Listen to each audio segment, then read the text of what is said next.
Assalamualaikum warahmatullahi wabarakatuh.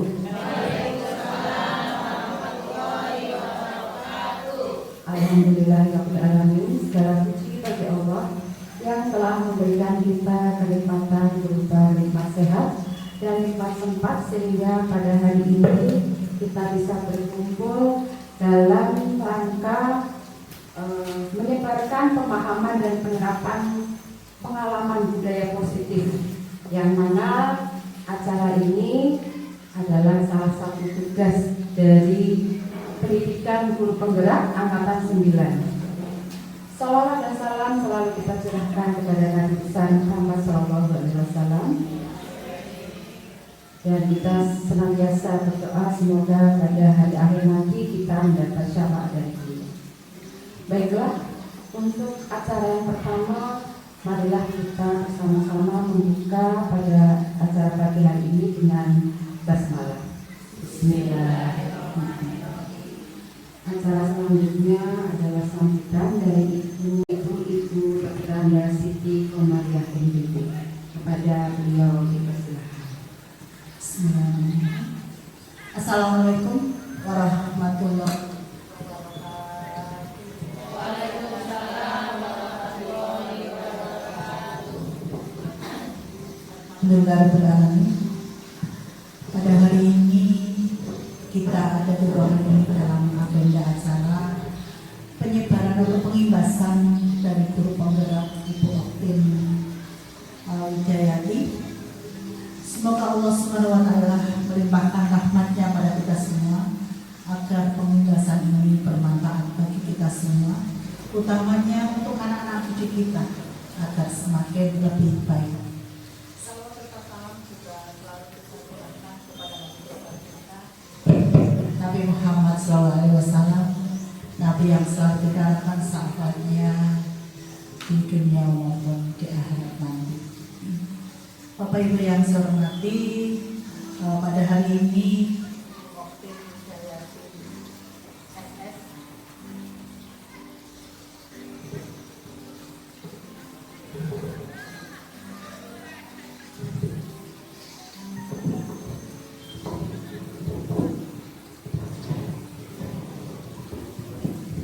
sebagai salah satu guru penggerak di SMP Negeri 5 Malang yang hari ini akan mengimbaskan ilmunya pada kita semua agar apa yang Bu Oktin punya bisa tersampaikan dan panjenengan semua bisa mengamalkannya, menyampaikannya kepada anak-anak didik kita agar pembelajaran IKM yang kita laksanakan itu bermanfaat bagi kita semua, utamanya anak-anak didik kita semakin prestasinya semakin membaik. Bapak Ibu yang saya hormati, pada pembahasan ini kita sifatnya mungkin diskusi ya, diskusi dari paparan atau materi yang disampaikan Ibu Oktin. Monggo silahkan panjenengan ikuti dengan bersungguh-sungguh, karena ilmu ini ilmu yang langka, dalam arti tidak setiap hari kita dapatkan. Kita mendapatkan ini, kesempatan ini adalah kesempatan yang luar biasa, sehingga harus kita manfaatkan dengan sebaik-baiknya. Kemudian bila mana nanti dalam diskusi ada beberapa hal yang sekiranya panjenengan kok belum bisa atau masih ragu, silahkan tanya saja sama Bu Oktin, atau nanti seandainya Bu Oktin juga tidak bisa menyelesaikan, Bu Oktin kan punya pembimbing ya, barangkali nanti Bu Oktin bisa berdiskusi dengan pembimbingnya. Jadi jangan khawatir, tanyakan segala sesuatunya dengan jelas, dengan baik. Mudah-mudahan dengan banyak bertanya, banyak diskusi, kita semakin bertambah ilmu dan tentu saja akan bermanfaat bagi diri kita, utamanya sekali lagi bagi anak-anak didik kita. Mungkin itu saja yang bisa saya sampaikan. Selanjutnya nanti Bu Oktin akan menyampaikan, menyebarkan pemahaman dan penerapan pengalaman budaya positif. Ini yang sedang dibesar-besarkan oleh pemerintah pusat kita, pemerintah negara Indonesia, bahwa kita harus melaksanakan kurikulum implementasinya pada anak-anak kita dengan baik dan jelas. Karena nanti kita tahun depan itu sudah melaksanakan semuanya ya, kelas 7 dan kelas 7, 8 dan kelas 9. Kalau yang sekarang baru kelas 7 dan kelas 8. Mudah-mudahan ke depan kita akan lebih baik. Itu saja. Wassalamualaikum warahmatullahi wabarakatuh.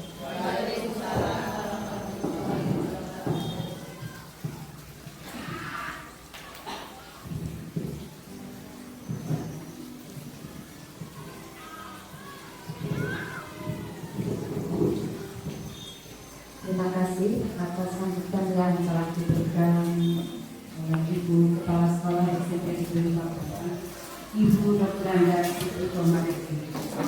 Baiklah, teman-teman semuanya,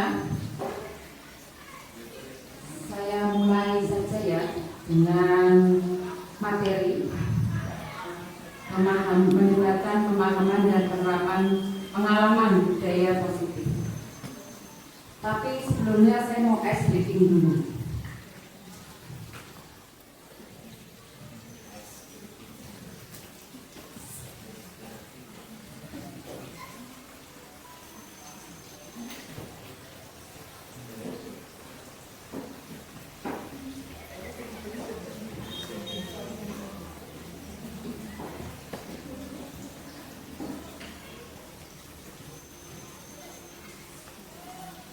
Kita ice breaking dulu.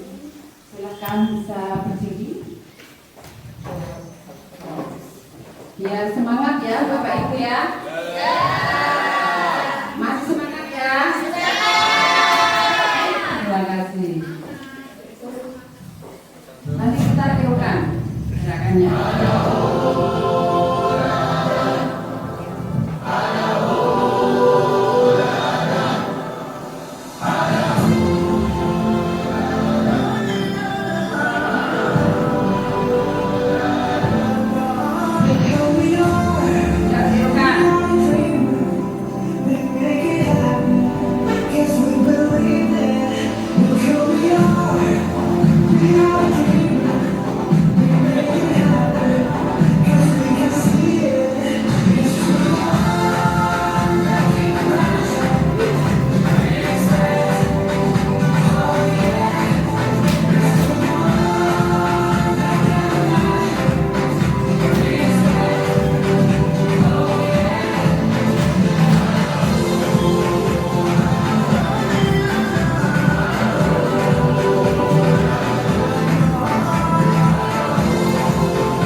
menyebarkan pemahaman penerapan pengalaman budaya positif. Mengadakan kegiatan pengindasan ini dalam rangka tugas sebagai sebagai guru penggerak angkatan 9. Baiklah, sebelum saya mulai, saya mau tanya sama Bapak Ibu.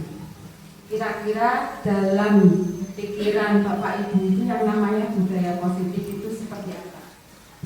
Yang namanya budaya positif. Oke, Bu Suci, monggo. Penerapan tata tertib sekolah. Oke. Ya, betul. Terus siapa lagi yang bertanya, Pak Iqmal? Yang mau menjawab? Budaya positif ini ya berarti yang positif yang baik-baik. Yang baik-baik. Contohnya apa, Pak? Contohnya realnya? Contohnya ini apa kayak di kelas gitu. Jadi biasa kan ada peraturan gitu. Ya. Ya contohnya tadi membuat peraturan atau keyakinan kelas gitu. Oke, terima kasih. Ada lagi? Putus ya, siap. Budaya positif adalah pembiasaan siswa yang dilakukan secara rutin dan menyebabkan hal yang positif. Iya, luar biasa. Terima kasih. Iya, dari sebelah sana, aku lagi. Iya. Jadi yang dimaksud dengan budaya positif itu yang pertama memang sebuah pembiasaan yang mana sebelum pembiasaan itu dilakukan pasti ada yang namanya urun rembuk kayak gitu ya. Urun rembuk ya, musyawarah ya. Iya, betul. Dimusyawarahkan dulu pembiasaan apa sih yang akan dilakukan. Iya. Dan positifnya itu sendiri kita bisa ambil seorang guru, seorang siswa pasti bisa menilai mana yang lebih positif. Dan dari banyak hal positif yang dilakukan pasti kita akan memilah mana yang lebih efektif. Iya, mana yang bisa dipakai gitu ya. Mana yang bisa dipakai di kelas tersebut.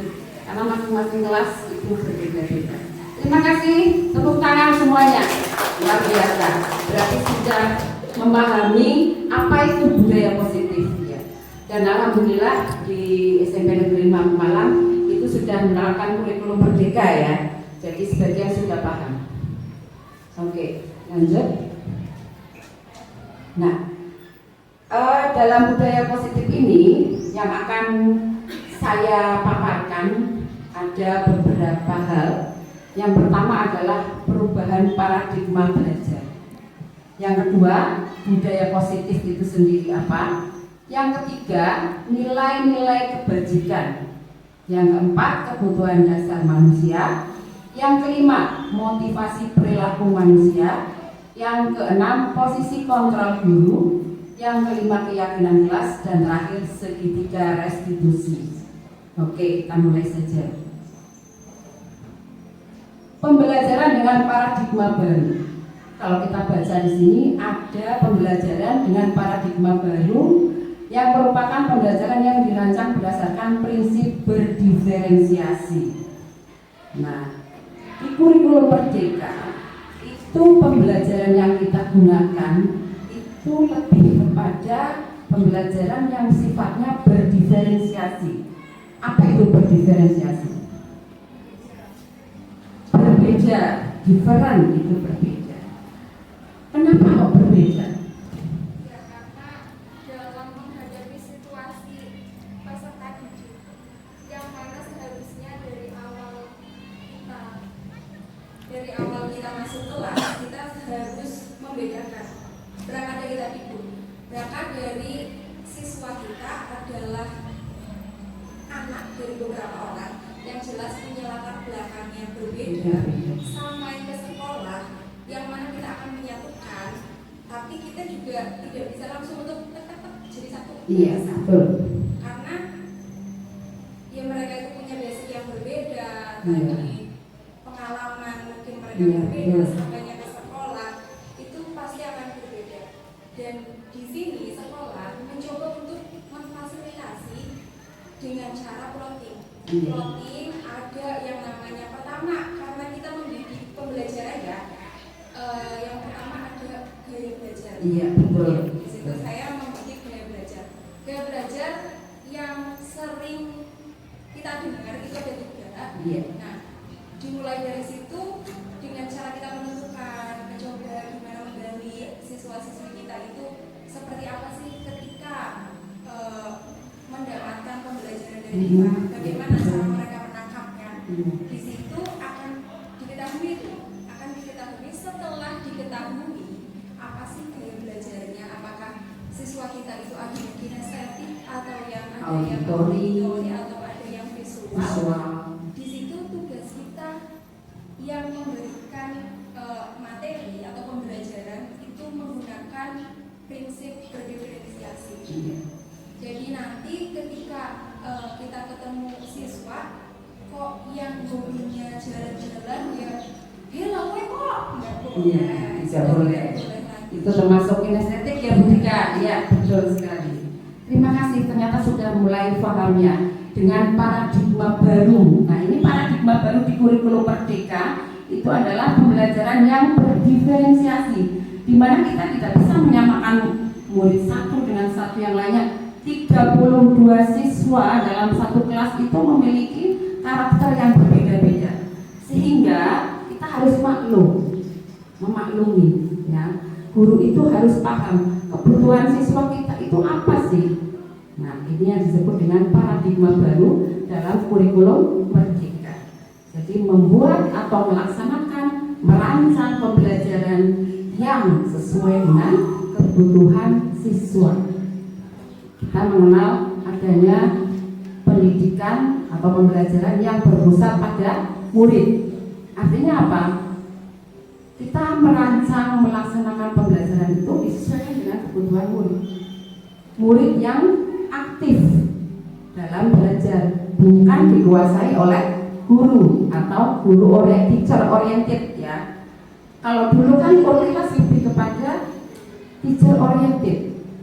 Guru berceramah terus ya, mulai dari awal sampai akhir itu berceramah sehingga siswa bosan.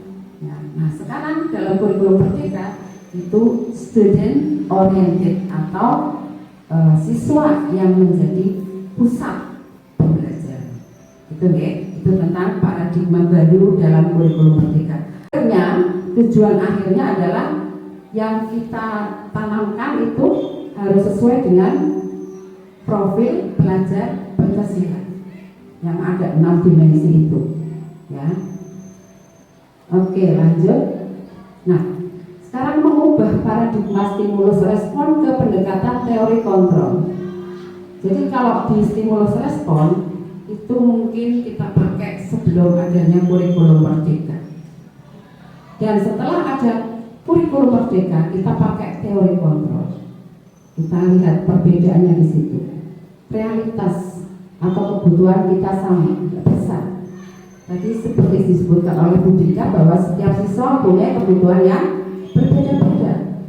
Berangkat dari rumah itu sudah latar belakang keluarganya berbeda-beda, sarapannya berbeda, ya. Berarti ketika masuk ke kelas, mereka juga cara menyerap ilmu berbeda-beda. Ada yang suka visual, ada yang suka auditori, ada yang suka senangnya lari-lari, itu berbeda.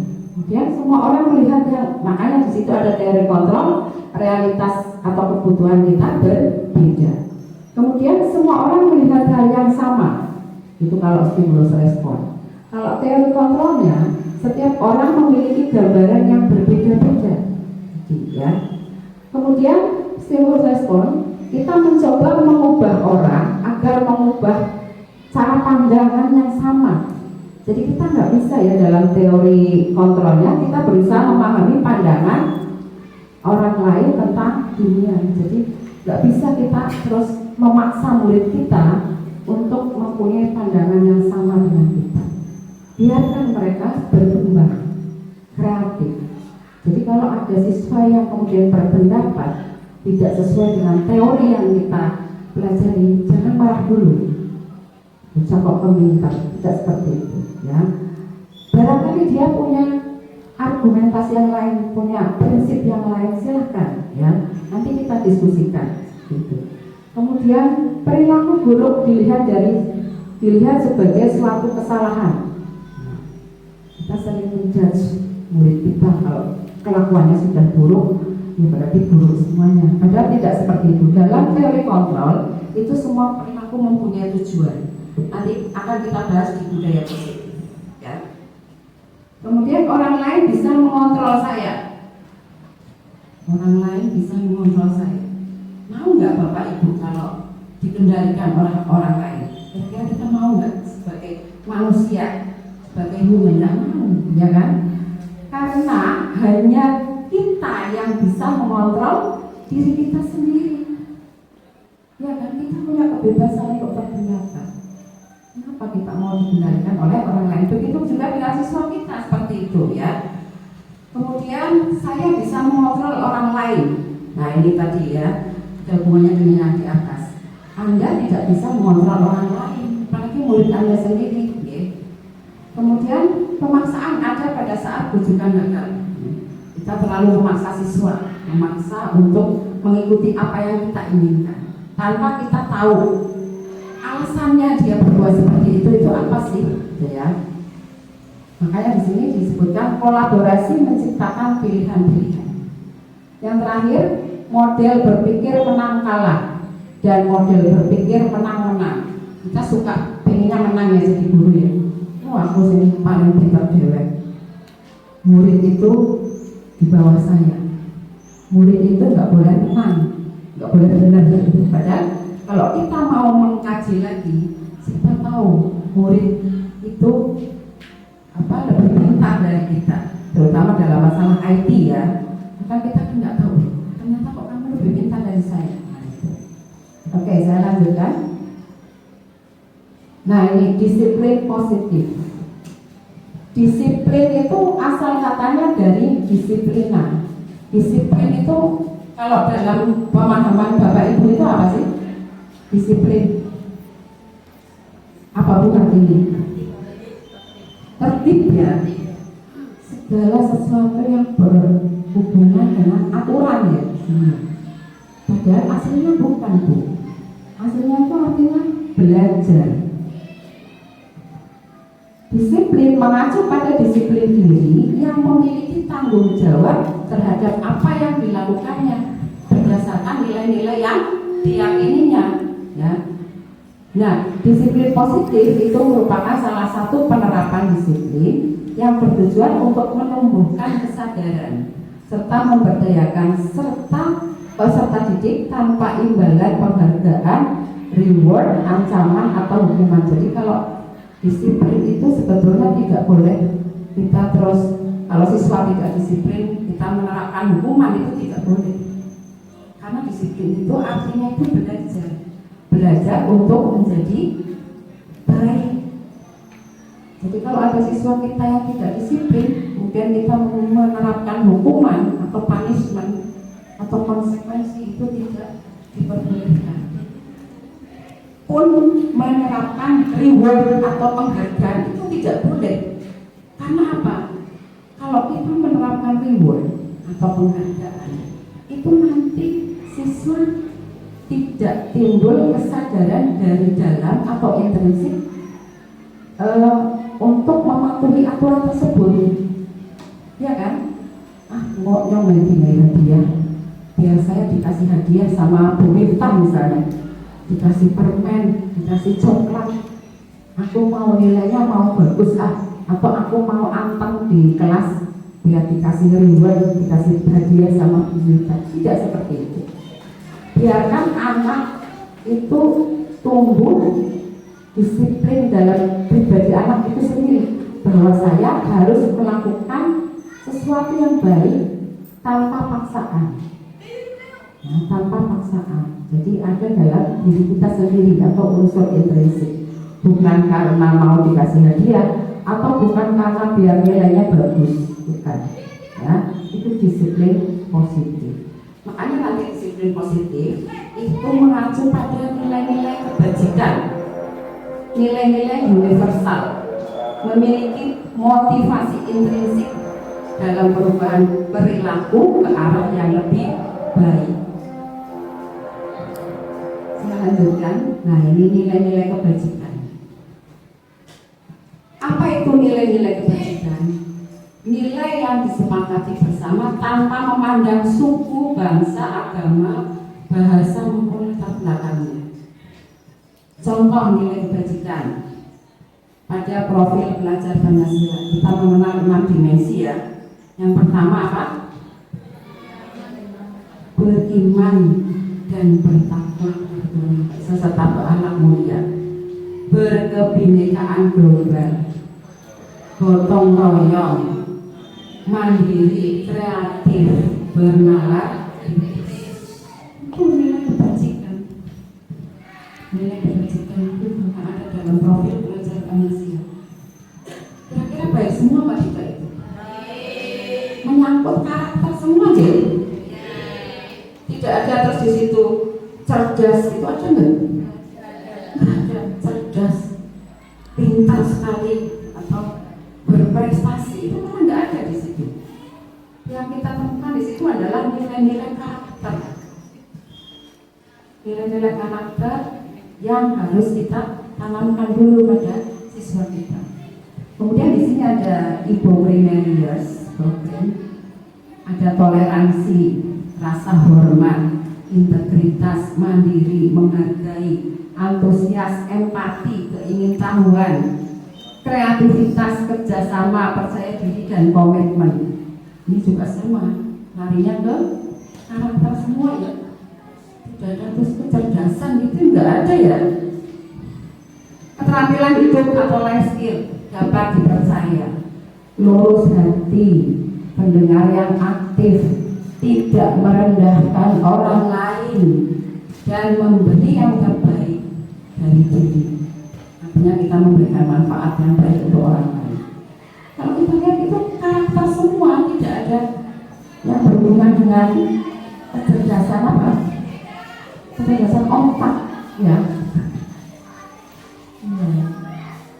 Oke, lanjut. Nah, kebutuhan dasar manusia. Apa itu kebutuhan dasar manusia? Adalah segala sesuatu yang kita lakukan untuk mendapatkan apa yang kita inginkan. Suatu tindakan yang kita lakukan memiliki suatu tujuan tertentu, dan semua usaha terbaik yang kita lakukan dalam rangka agar kebutuhan dasar kita terpenuhi dengan baik. Ini sama ya, guru dengan siswa sama, karena kita sama-sama manusia. Apa sih kebutuhan dasar kita? Sama, delima. Ini Tomlinson ini, berdasarkan Tomlinson, bahwa kebutuhan dasar manusia ada 5. Yang pertama, bertahan hidup, ya kan? Kita ingin bertahan hidup kan? Nggak pengen terus kita mati aja lah, pasrah gitu.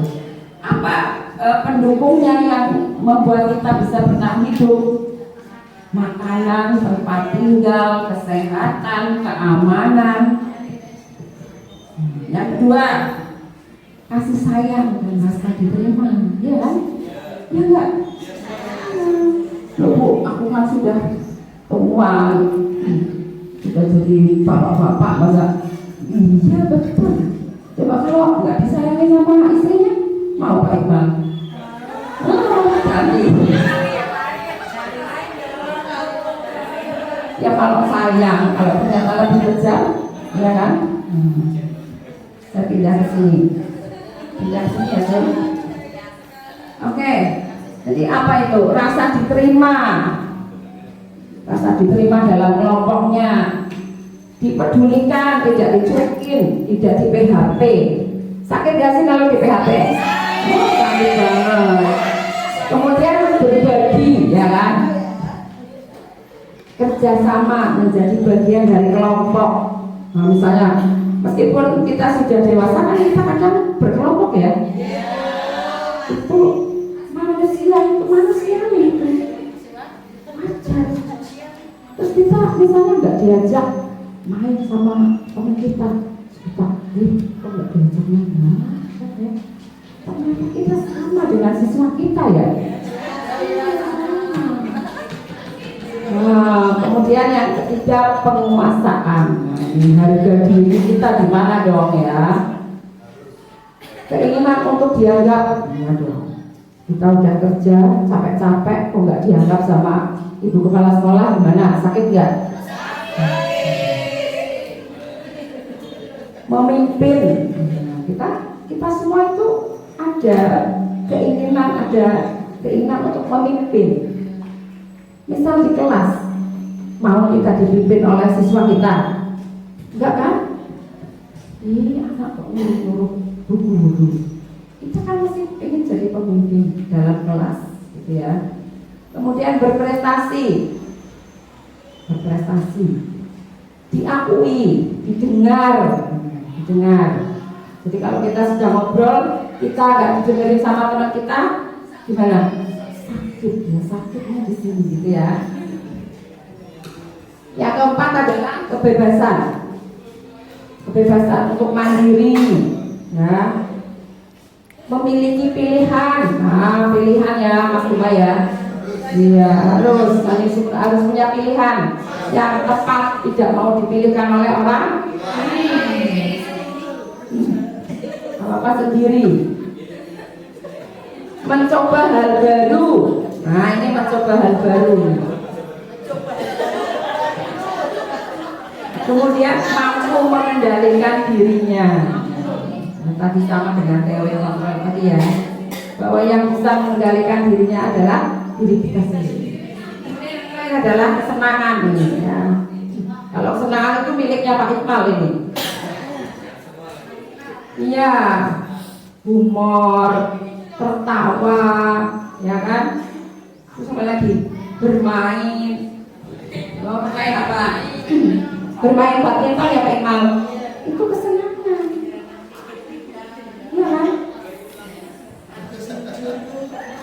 Jadi nggak boleh dilarang kalau misalnya Pak Iqbal main badminton, istrinya nggak boleh larang, ini kesenangan saya. Apalagi kalau Bu Miftah mau senang, nah itu kesenangan itu ya. Jadi pada dasarnya kita sebagai guru pun punya kebutuhan dasar sebagai seorang manusia. Lanjut. Nah, tadi yang saya sebutkan motivasi ekstrinsik. Nah, ini motivasi perilaku manusia untuk menghindari ketidaknyamanan atau menghindari hukuman. Tadi sih murid melakukan sesuatu dari gurunya itu biar tidak dihukum. Putar-putar sama Pak Asmi, punya Pak Asmi, guru BK. Maka dia melakukan apa yang diperintahkan oleh Pak Asmi. Karena apa? Dia takut dihukum Pak Asmi.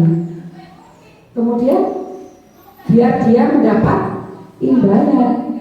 Imbalan bukan dikasih duit ya Pak Asmi, tapi apa? Dipuji. Ya Allah, kamu sudah cantik, pintar. Nah, ini yang dinamakan motivasi ekstrinsik dari luar. Nah, kemudian yang kita inginkan itu adalah motivasi intrinsik yang tumbuh dari dalam untuk menjadi orang yang mereka inginkan dan menghargai diri sendiri dengan nilai-nilai yang mereka percaya. Jadi ini yang akan kita tumbuhkan ini motivasi intrinsik ini. Makanya diciptakanlah budaya positif. Jadi biar anak itu melakukan sesuatu hal bukan ingin dipuji, bukan ingin dikasih reward ya, tapi dia karena apa? Ingin apa? Ingin apa? Ingin apa coba kalau motivasi intrinsik? Ingin menjadi baik, menghargai diri sendiri. Ya. Kalau dia baik, berarti bisa menghargai dirinya sendiri. Gitu ya. Nah ini bedanya hukuman, konsekuensi sama restitusi. Yang baru didengar itu yang mana Bapak Ibu? Nah, saya juga baru mendengar restitusi, bukan prostitusi ya. Restitusi itu setelah saya mengikuti pendidikan guru. Awalnya saya juga nggak tahu. Yang saya tahu ya hukuman sama konsekuensi. Nah, ada Coba kita lihat satu-satu. Hukuman itu sering ya melakukan seperti itu. Sering apa tidak? Contohnya apa? Tiba-tiba, misalnya ada anak benar ya posisi, terus lupa, jangan, lupa, tiba-tiba hilaf. Kemudian murid tidak tahu, kadang tidak tahu apa yang terjadi. Tiba-tiba Bu Suci mendekati, kemudian langsung, Bu Suci kenapa sih itu? Rumah orang popo kok dijewer. Anak nggak tahu kesalahannya apa, itu hukuman. Kemudian bersifat satu arah tadi. Hanya Bu Suci yang bisa seperti ini, kamu nggak bisa, ya kan? Satu arah berarti. Berupa hukuman fisik atau psikis. Fisik itu tadi jewer. Kalau psikis, ya verbal. Ya. Kamu kok bodoh banget sih? Kayak gitu aja nggak bisa. Itu kelihatannya sepele ya teman-teman ya, Bapak Ibu. Kelihatannya sepele, tapi apa?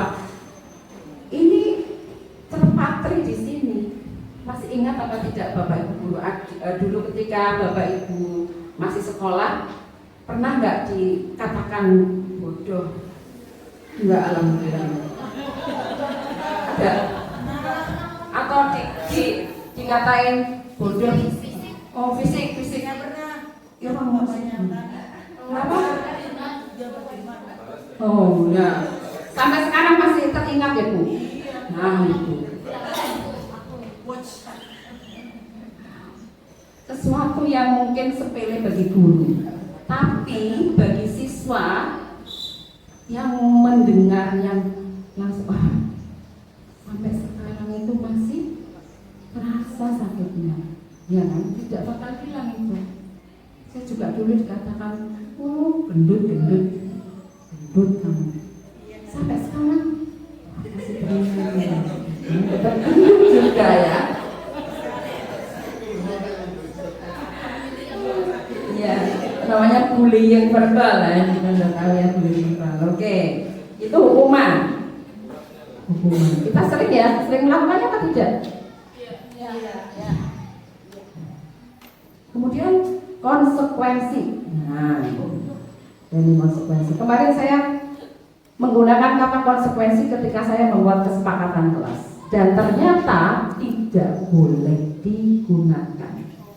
Setelah saya mendapatkan di pendidikan guru penggerak itu nggak boleh, sekalipun itu namanya konsekuensi, lebih halus gitu ya, bukan sanksi, bukan hukuman, tidak boleh. Karena apa ini? Terencana, disepakati sesuai aturan. Nah, aturan-aturan sekolah itu kan ya, akan ada konsekuensinya. Kemudian murid tetap dibuat tidak nyaman karena ada keterpaksaan itu satu arah. Sekolah, aku guru yang membuat peraturan, kamu nggak boleh bikin peraturan dan kamu harus patuh. Kan ada beberapa peraturan yang mungkin membuat murid tidak nyaman ya. Meskipun peraturan itu baik, gitu kan? Nah, mungkin caranya yang salah, cara membuat peraturannya. Kemudian sikap guru yang selalu memonitor murid, ya, guru BK ya. Sebenarnya nggak pakai atribut, ya, berjemur sana, ya, itu sebetulnya tidak boleh juga. Saya juga awalnya saya mau jangan dihukum kayak gitu sih, gitu kan? Ini mungkin dikasih konseling, gitu ya, ditanya, gitu, diajak diskusi. Nah, restitusi sendiri. Ini seperti apa? Proses menciptakan kondisi bagi murid untuk memperbaiki keadaan. Jadi ada prosesnya. Murid melakukan kesalahan.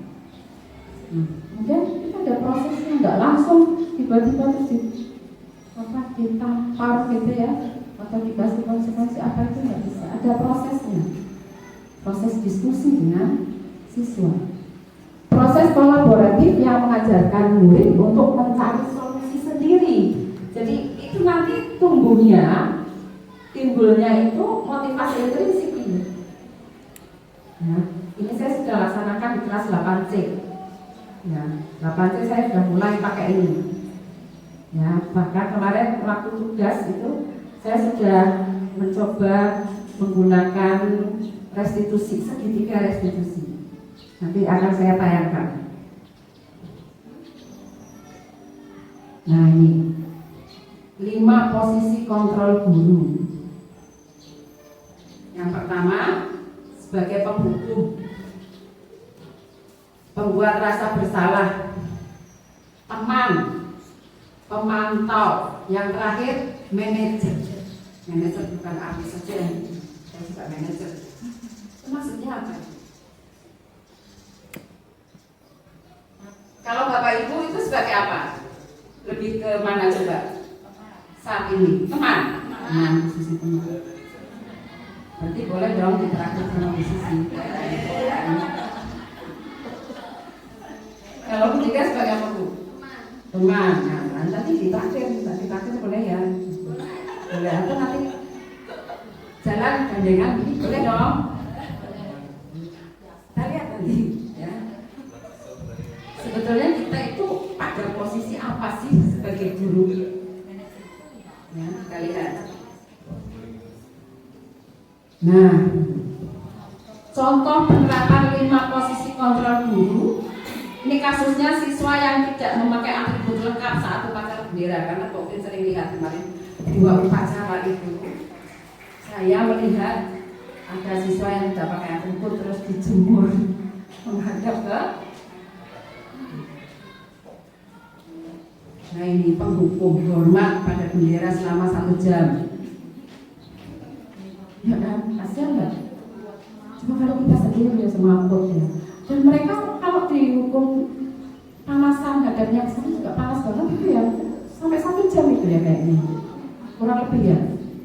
Itu kita sebagai penghukum berarti. Nah, pembuat rasa bersalah nih kalau kita sebagai pembuat rasa bersalah itu kita akan ngomong seperti ini. Berapa kali Bapak atau Ibu selalu menasehati kamu itu membuat Ibu kecewa kamu seperti itu. Ngomongnya sih halus ya. Tapi nanti sih saja. Nanti aku itu ya aku. Gitu kan. Bu Miftah sudah bilang kamu jangan kayak gitu. Bu Miftah dimarahi sama mahasiswa tahu. Aku nggak kasihan ya sama Bu Miftah. Siswanya jadi gini, nangis nanti. Tapi kalau Bu Miftah dimarahi gimana? Jadi membuat siswa itu merasa bersalah. Nah ini ya sebagai teman nih. Ayo dong, ikuti aturan sekolah, Bapak Ibu. Sekali ini saja. Ya, sudah. Kan kamu temannya Ibu. Efek nggak ada follow up ya, nggak ada follow upnya. Ya biarin aja, suka-suka kamu lah. Tapi nanti itu ya, kamu ikuti ya aturan sekolah ya. Nah, apa-apa lah. Aku kan temannya Ibu. Itu sebagai teman. Jadi tidak ada follow up-nya, tidak ada tindakan sama sekali. Sebagai teman suka-suka dong ya. Kalau nggak kayak itu nggak dianggap bestie dong ya. Bestie pemantau. Nah ini pemantau. Kamu sudah melanggar aturan sekolah, kamu tahu konsekuensinya. Tahu konsekuensinya nggak? Nah nanti setelah upacara kamu lagi beli atribut ya, boksis ya. Nanti coba nanti Bu hari ini lihat kamu sudah beli apa belum? Memantau. Nah, kalau sebagai manajer coba seperti apa? Manajer. Apa kamu tahu kesalahan kamu? Kamu pelan-pelan, ya kan? Kira-kira bagaimana kamu memperbaiki dirimu sendiri? Apa? Kesalahannya gimana? Alasannya apa? Terus solusinya bagaimana? Itu manajer. Berarti yang terbaik dari 5 posisi kontrol itu adalah manajer. Jadi kita bertanya, kita validasi dulu ya. Kita menstabilkan menstabilkan emosinya dulu. Nah, kalau siswa berbuat salah itu kan ada rasa gimana gitu ya, takut gitu ya. Kita stabilkan dulu emosinya. Setelah itu kita validasi kesalahannya, divalidasi, ditanya. Nah, setelah ditanya, kita tahu kesalahannya apa, solusinya apa. Biar siswa sendiri ya mengemukakan pendapat, aku harus berpikir, itu harus kita follow up, harus kita pakai sebagai seorang manajer. Nah ini, sekarang saya mau tanya nih, posisi kontrol apakah aku?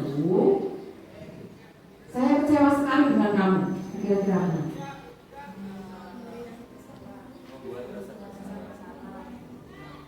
Iya, membuat rasa bersalah. Kamu tidak pernah benar mengerjakannya.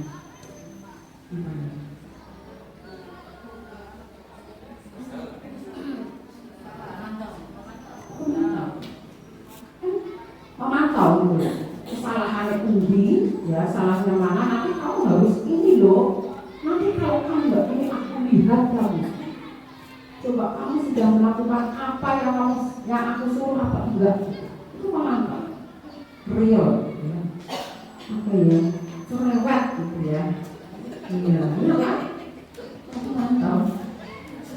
Nah ini apa ini? Apa rencana mau menyelesaikan tadi?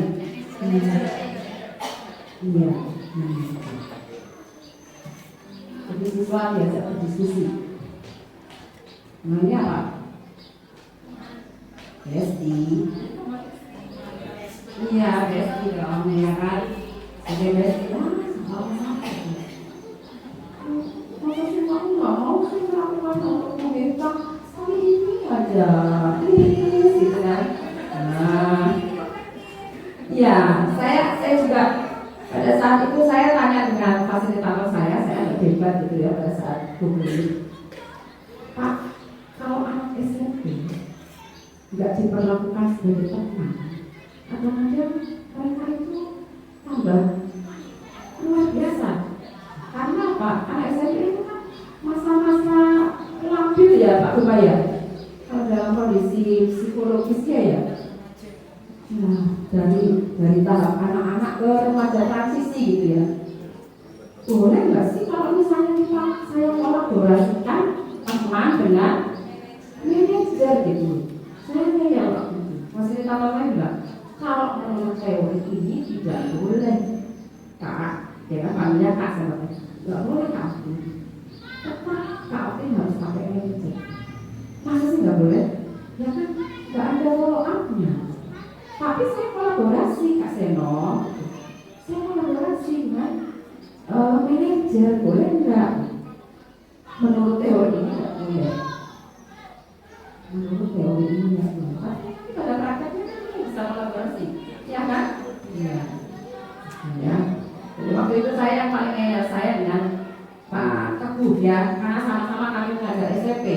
Saya juga kadang-kadang menggunakan posisi kontrol sebagai teman, menggunakan sebagai penghukum juga ya, karena saya nggak tahu seperti ini ya. Sekarang saya setelah tahu, saya menerapkan di dalam kelas saya. Nah ini apa ini? Kamu tidak akan pernah dapat nilai kalau kamu tidak mengerjakan tugas.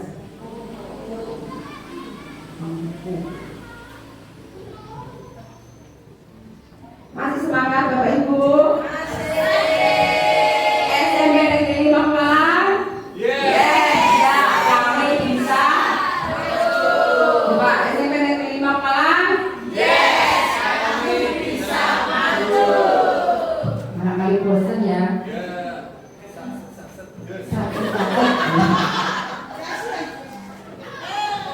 Nah, sekarang yang akan kita bahas selanjutnya adalah keyakinan kelas. Kalau dulu kesepakatan kelas ya, yang sudah membuat siapa Bapak Ibu? Kenapa kok bukan kesepakatan kelas? Karena kesepakatan itu menurut bahasa ya, itu harus ada konsekuensi. berubah di pendidikan guru penggerak angkatan ke-7 itu istilah kesepakatan berubah menjadi keyakinan. Jadi dimulai angkatan 7, 8, 9 itu pakai dengan keyakinan bukan kesepakatan. Tidak apa-apa ya. Jadi intinya kalau kesepakatan itu ada konsekuensi, ternyata konsekuensi nggak boleh, harus keyakinan. Nah ini pembentukan keyakinan kelas bersifat abstrak berupa pernyataan universal dibuat dalam kalimat positif sedikit saja tapi bisa diingat oleh siswa sesuai dengan kondisi kelas dan bisa diterapkan di kelas. Semua warga kelas dilibatkan saat membuat keyakinan kelas. Saya dulu juga buatnya kesepakatan kelas, tapi ternyata tidak efektif karena ada konsekuensi. Jadi begitu anak, Bu, saya nggak perlu makan, mau ya? Anak langsung kayak gitu. Jadi langsung dia nyapu. Bapak saya kira nggak bawa buku paket, gitu. Anak-anak sudah, kenapa kamu nyapu? Saya nggak bawa buku paket, Bu. Jadi kan konsekuensinya nyapu. Ternyata nggak bisa. Nah ini segitiga restitusi. Sebelum ke segitiga restitusi, saya mau menayangkan tentang pembentukan keyakinan kelas ya. Di kelasnya Buning yang luar biasa. Sampling saya di kelasnya Buning.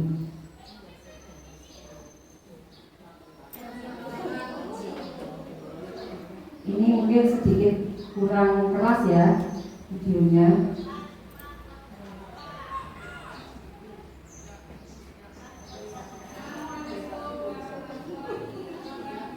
Belum kelihatan.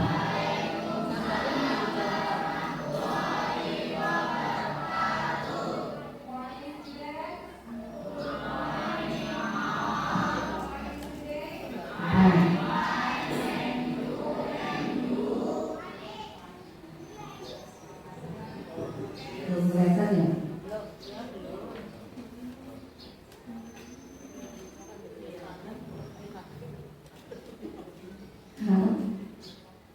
Dikit.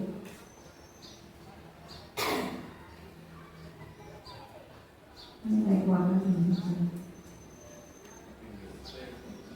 bentuknya ya. Apa powerpoint saya menerangkan tentang restitusi atau segitiga restitusi, akan saya tayangkan video tentang keyakinan kelas yang sudah saya laksanakan di kelas 8C. Kita lihat bersama-sama.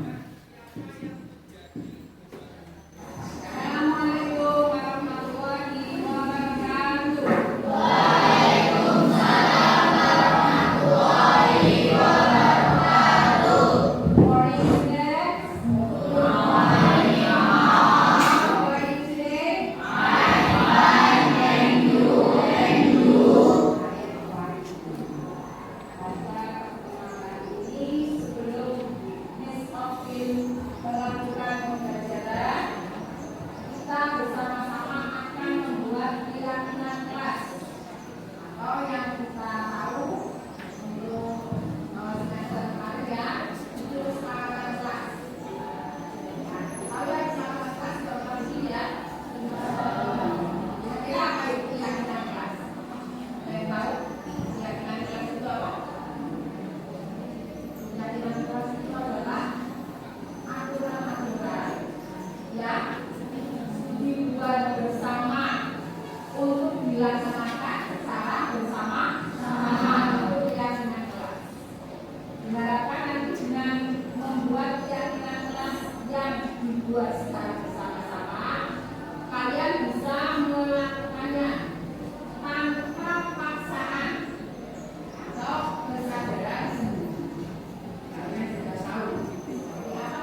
kamu sebagai murid itu kamu ingin jadi murid yang seperti apa? Kamu ingin jadi murid yang seperti apa? Jadi murid yang berprestasi. Menjadi murid yang berprestasi. Oke. Siapa yang menjawab? Ingin jadi murid yang seperti apa? Impian kamu. Ya, Putri. Oke. Oke. Ingin menjadi murid yang beriman.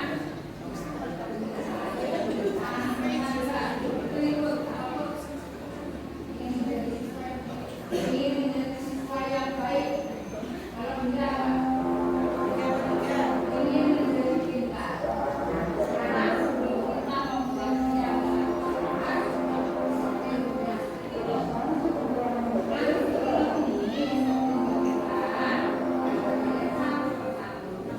kalian isi nama ya.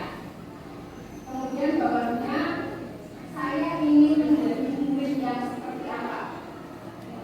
Ada murid yang baik ya. Ada yang ingin menjadi murid yang terbaik. Ada ya. Oke. Jadi saya bagikan sticky note untuk menuliskan impian murid seperti apa. Saya percepat saja ya. Nah ini mengisi. Setelah mengisi, mereka saya suruh untuk menempelkan di depan di papan tulis.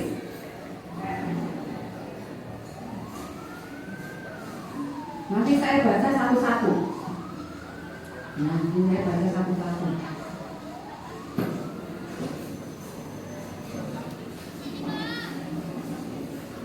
Saya percepat saja.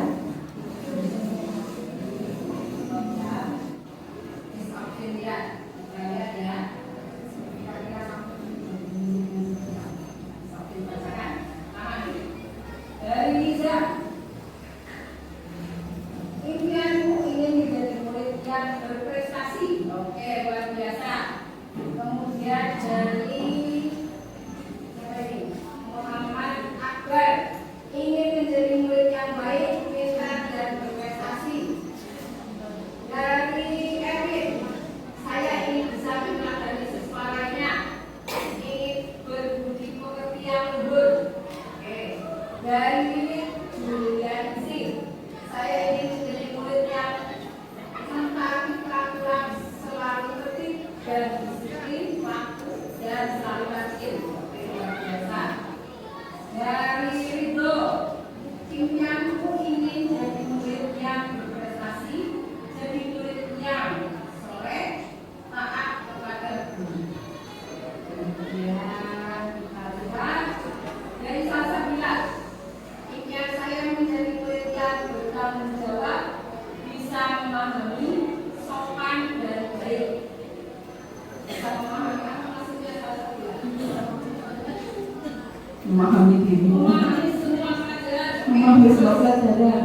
Akhirnya memahami dirimu. Ingin menjadi murid yang berprestasi, pintar, Dari Hafid. bisa membanggakan Dari Hafid ya. Ingin menjadi murid yang pintar, berprestasi dan membanggakan orang tua. Luar biasa.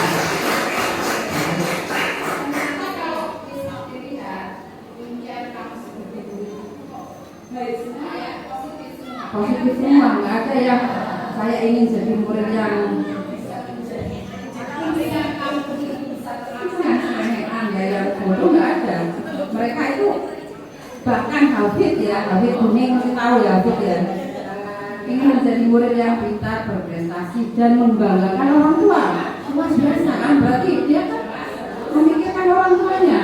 Meskipun di kelas hiburan.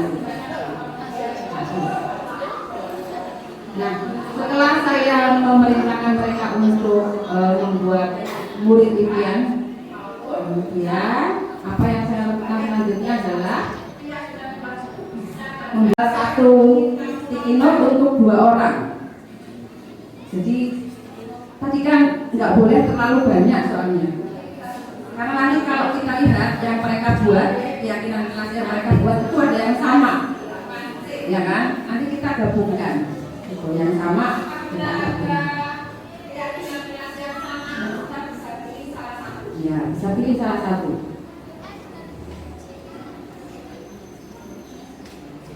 Mereka berkelompok. keyakinan kelas dengan teman sebangku. Kira-kira yang mau dibikin apa nih? Yang sesuai dengan kondisi kelas kita, yang bisa kita lakukan gitu. Hal-hal yang baik yang bisa kita lakukan. Tidak usah yang muluk-muluk. Saya bilang sama teman anak-anak, nggak usah kamu yang muluk-muluk gitu ya. Kelas bersih, kinclong, tidak ada sawang, nggak usah. Seperti itu. Iya. Setelah dibuat, ya. Kemudian ditempel seperti tadi di depan. Jadi saya mendapatkan 14 keyakinan kelas. 14 keyakinan kelas. Kemudian saya baca satu-satu. Saya tulis di papan tulis. Nah ini berseragam, lengkap dan memakai sepatu. Padahal waktu itu ada yang tidak pakai sepatu. Tapi mereka membuat keyakinan kelas memakai sepatu. Nah, saya tuliskan di sini. Saya buat kesimpulan ya dari apa yang mereka tulis. Nanti ada beberapa yang sama. Beberapa yang sama saya tawarkan. Ini maunya yang mana? Ada satu kelompok yang buat dua sudah. Ya. Mau dipakai yang mana nih? Saya tawarkan ke mereka. Nah ini.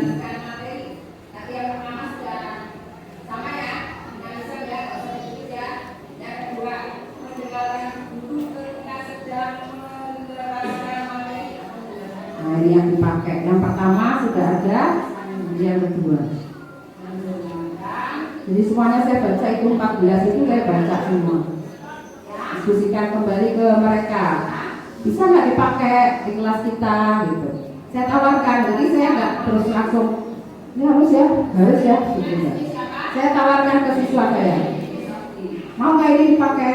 Setuju nggak nih? Gitu. Teman-teman setuju nggak? Gitu. Pun ketika saya sudah menuliskan semuanya, resume semuanya, itu saya tawarkan. Adakah keyakinan kelas yang mau kita kurangi? Adakah keyakinan kelas yang mau kita tambah? Nah, jadi mereka nanti menjawab sendiri. Kita dibaca. Kalau ada yang menambah silakan. Kalau ada yang mengurangi silakan. Tidak ada Bu. Semuanya setuju? Setuju. Betul? Karena apa? Karena akan dipraktekkan sendiri oleh mereka ya. Nah ini sudah kemarin sesuai dengan keyakinan kelas. Ini sudah ditulis oleh siswa sesuai kesepakatan. Ada 8. Ya ini yang menulis Serta. Sebenarnya bagus sekali ya. Serta. Ini nanti ditempelkan di depan. Ini kalau Bapak Ibu lihat ada konsekuensi atau hukuman atau tidak? Tidak ada ya. Nah, kalau mereka melanggar gimana? Oh, kita pakai segitiga restitusi. Ya. Ini saya terapkan di kelas 8C ini, sedang saya terapkan. Nanti efeknya apakah langsung Bu? Berubah? Bisa, karena mereka bukan mie instan. Mereka bukan mie instan ya, yang kita masak ya, kita olah kemudian langsung matang. Jadi ya semua butuh proses. Dan proses itu butuh konsekuensi, butuh apa ya? Keyakinan ya, butuh konsekuensi, butuh kita mau menerapkan seperti itu. Oke ya, kiranya sudah dari saya ini hasilnya juga sudah ada. Kemudian saya mau kembali ke yang tadi ya, segitiga restitusi.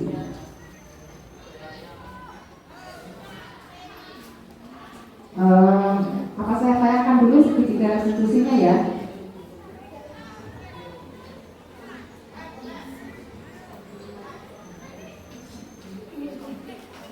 Jadi ada yang bertanya, Bu, kalau misalnya saya melanggar gimana Bu? Itu yang bertanya seperti itu, siswa yang kritis. Bu, kalau melanggar gimana Bu? Terutama anak perempuan ini. Biasanya kalau anak laki-laki begini-begini Bu, nggak mau ini. Terus gimana Bu? Gak ada hukumannya. Saya belum sampai ke situ sama anak-anak ya.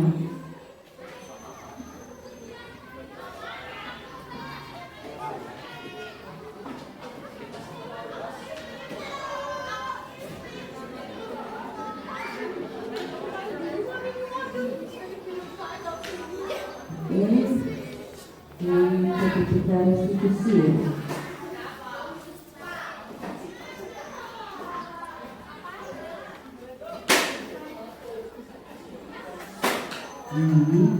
Segitiga restitusi. Apa itu segitiga restitusi? Suatu proses dialog yang dijalankan oleh guru agar dapat menghasilkan murid yang mandiri dan bertanggung jawab. Jadi kita lebih kepada dialog itu, bukanlah juga memberikan hukuman tidak. Ya. Kemudian, oke, ini contoh segitiga restitusi. Jadi saya sudah menerapkan ini, ya. Ada pertama adalah validasi tindakan yang salah.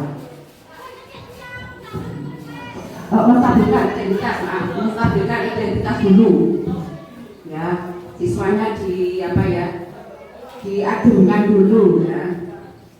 Nah, kemudian kalau sudah kita koreksi dulu, benar nggak sih itu dapat laporan dari Pak ini, kalau kamu seperti itu, betul nggak? Menstabilkan identitas. Kemudian validasi tindakan yang salah. Validasi tindakan yang salah. Saya tanya, kamu kenapa sih kok seperti itu? Kira-kira kalau kamu berbuat seperti itu, menurut kamu sudah baik apa belum?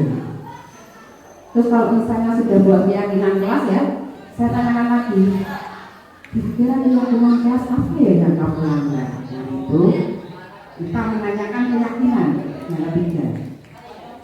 Nanti dari diskusi itu diperoleh kesimpulan. Nah, tahu sudah membuat keyakinan kelas, berarti kamu harusnya bagaimana? Jadi tidak memberikan hukuman atau konsekuensi. Nah ini menstabilkan identitas contohnya ya. Berdasarkan prinsip membuat kesalahan adalah bagian dari proses pembelajaran. Contoh kalimatnya seperti ini. Berbuat salah itu wajar, kan? Kita dulu juga sering berbuat salah kan? Kita bukan manusia yang sempurna. Tidak ada manusia yang sempurna. Bapak atau ibu tidak mau mencari siapa yang salah, tapi mau mencari solusi dari masalah ini. Jadi anak jangan langsung disalahkan. Bapak ibu paham kenapa mau melakukannya. Bahkan ada teman saya kemarin yang wah bapak itu lebih ekstrim lagi tindakannya daripada kamu gitu. Ada teman saya seperti itu kemarin waktu kita diskusi ya. Oh, kamu seperti itu, oh bapak lebih lagi. Padahal sebetulnya tidak. Karena kita sedang menstabilkan dia, menstabilkan emosinya dulu. Nah, baru kita validasi tindakannya dia yang salah di mana. Kamu paling punya alasan. Kenapa kamu berbuat seperti itu? Jadi ini harus sabar banget ya kalau ini ya. Tipenya harus sabar. Jadi meskipun di sini, ya ini jiwet ya. Tapi memang harus seperti ini sih ya. Kalau kita belajar teori di 3 itu sih harus seperti ini. Ini guru BK yang lebih paham sebetulnya, ya. Dengan guru BK ya, dengan kesabarannya, dengan ketelaterannya itu bisa membuka mulut siswa yang tadinya bungkam bisa keluar semua, luar biasa. Saya ingin belajar ilmu psikologi harus seperti ya. Apakah kamu melakukan itu karena ingin mempertahankan sesuatu yang penting bagimu, Kalau kita kan, kamu kok kayak gitu sih, nggak penting tau. Menurut saya itu penting kok ya, harga dirinya dia gitu kan. Kita kan nggak tahu ya kan. Mungkin belum dengan jual seperti itu, menurut dia harga dirinya kan. Luar biasa, tapi menurut kita tidak. Bisakah kamu ceritakan kenapa kamu tanya? Ya, jadi siswa diajak untuk memvalidasi tindakannya salah seperti apa. Kemudian menanyakan keyakinan. Nah ini berarti keyakinan kelas dulu. Ya, nilai keyakinan kelas apa yang kamu langgar? Apa sih keyakinan kelas kita? Makanya nggak usah banyak-banyak, bisa usah terus 10, 20 ya. Nggak penting apa? Dilaksanakan, diterapkan ke siswa kita. Kamu ingin menjadi murid yang seperti apa? Ditanya. Tadi ketika saya tanya di kelas 8 sih, semuanya menjawab pengen murid yang berprestasi lah, yang membanggakan orang tua lah. Padahal kalau dalam pembelajaran ngantuk, ya ngantuk terus rame sendiri. Tapi cita-citanya pengen jadi murid yang berprestasi gitu loh, ya kan? Berarti mereka nggak tahu bahwa tindakan yang tidak itu tidak mendukung cita-citanya. Makanya kita kasih solusi seperti ini. Kita sering mengajak dialog tadi. Bagaimana gambaran kelas yang ideal menurut kamu? Ada nggak siswa yang kira-kira aku pengen kelasku rame banget, oke? Ya kalau misalnya istirahat itu di kelas gitu. Kira-kira ada nggak yang boleh seperti itu? Nggak ada, mesti kelas yang tenang, bersih, gitu kan? Iya. Nah, ini adalah segitiga restitusi dan sudah mulai saya terapkan di kelas 8C. Ya. Sebagai penutup, ini dalam penerapan program disiplin positif, hendaknya guru melakukan standar kepribadian profesional dan sosial yang baik, di mana guru mampu merefleksikan dirinya dalam posisi manajer.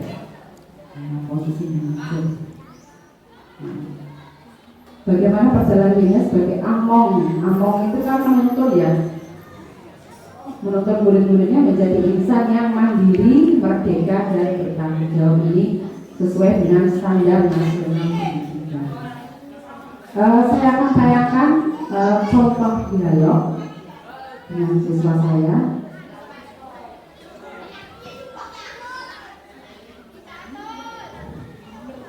Nggak bisa lagi Pak.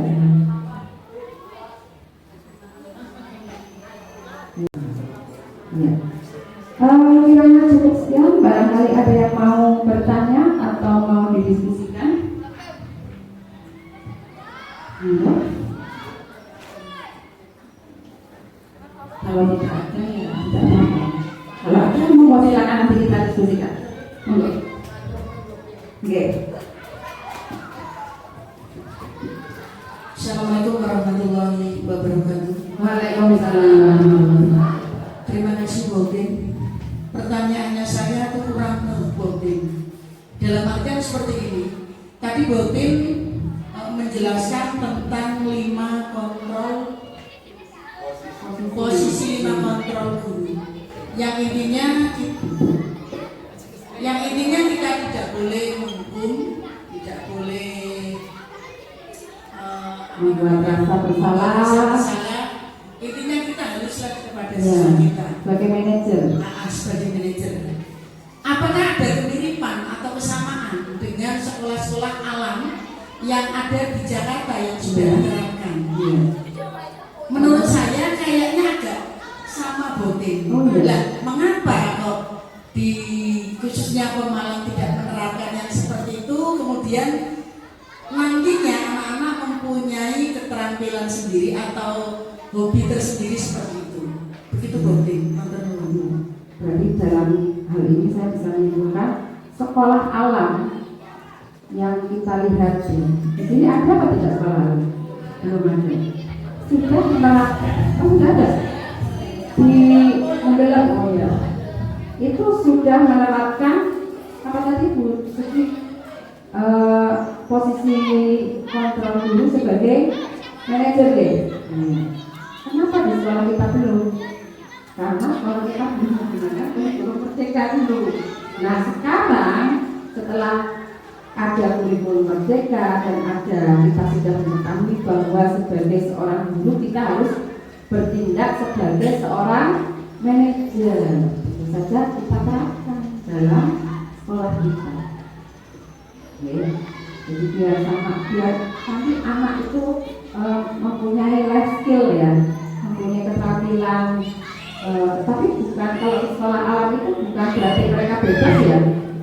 Jadi mereka belajar sesuai dengan minat, bakat, profil belajarnya.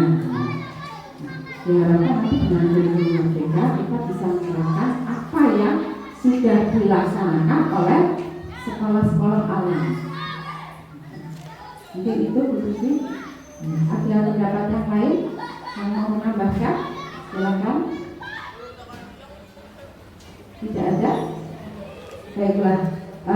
Dengan berakhirnya pertanyaan dari Bu Susi, berakhir pula penerapan pelimbasan modul 1.4 yaitu budaya positif kepada teman-teman guru SMP Negeri 5 Semarang. Saya ucapkan terima kasih dan saya kira kita semua harus menerapkannya betul-betul ya dalam kegiatan pembelajaran kita sehari-hari. Tidak hanya sekedar kurikulum, tidak hanya sekedar teori, tapi juga kita terapkan dalam pembelajaran kita sehari-hari. Insya Allah pelan-pelan itu akan berhasil. Karena kalau kita meminta instan, nanti hasilnya juga tidak akan lama. Tapi itu melalui suatu proses. Oke, sekian teman-teman. Terima kasih atas partisipasinya. Mohon maaf apabila saya ada kekurangan, karena sesungguhnya kelebihan itu datanya